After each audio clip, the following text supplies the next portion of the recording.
Between 1917 and 1925, the U.S. built a follow-on to the O and R classes. These were the 51 boats of the S class. Unlike the previous boats, which were small coastal subs, these were meant to be true attack subs.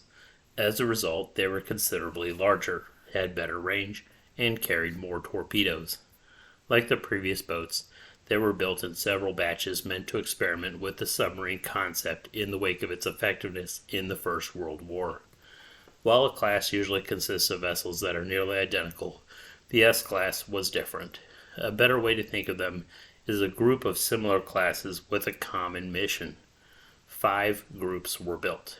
The 854 surfaced and 1,062 submerged ton S1 group, which was prototyped by S1, followed by S18 through 41, were built by Holland's Electric Boat. While the smallest of the batches and technically conservative, they also proved to be the most reliable. Electric Boat's experience paid off, with them being safer than the other designs. Visually, the easiest way to spot the S1s was by the use of horizontal rear rudders that straddled the propellers and a vertical rudder behind and between them.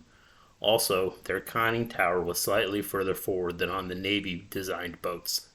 S1 served as a trial boat for carrying a float plane. This was done by putting the plane in a cylinder after the tower. Then, when it was time to launch, the plane would be rolled out and the aft part of the boat would be submerged. While the idea of a submarine-based scout aircraft was an ingenious one that virtually everyone tried at some point, the reality was that it was more of a liability than an asset, so it was removed. In 1932, S-20 was experimentally fitted with true diesel-electric propulsion. Most would serve during World War II. In light of questionable safety records, it shouldn't be too surprising that when the 1931 treaty required a reduction in U.S. submarines, the electric boat-built subs, minus S-19, which was scrapped, were decommissioned to reserve or relegated to training. With the start of World War II, the electric boat-built subs returned to frontline service or were lend-leased. S-25 was started October 26, 1918, and was completed July 9, 1923. On November 4, 1941, she was lent to the Royal Navy for training as P551 and was immediately relent to the Polish Navy as Jastrzab. Main armament was 4 forward 21-inch torpedo tubes for 12 Mark 10 torpedoes.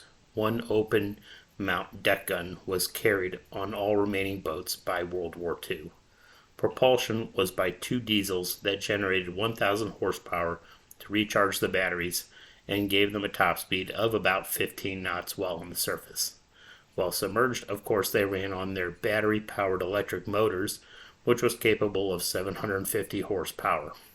This gave them a top submerged speed of 10 knots or 11 knots. Like all subs of their era, they had 2 propellers.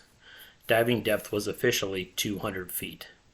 Jastrzab spent the last couple months of 1941 and the first quarter of 1942 sailing from America to England and training around Holy Loch. In April, she was sent to provide distant cover to PQ-15, an Arctic convoy to help the Russians. I'm sure that was popular with the Polish crew. While doing so, north-northwest of Norway, on May 2, 1942, she was accidentally depth-charged by the escorts St. Albans and Seagull, who thought she was a U-boat. When she surfaced to clear up the misunderstanding, her deck crew was machine-gunned. Once the escorts realized their mistake, the condition of the submarine was evaluated, and it was decided to take the crew off and scuttle her.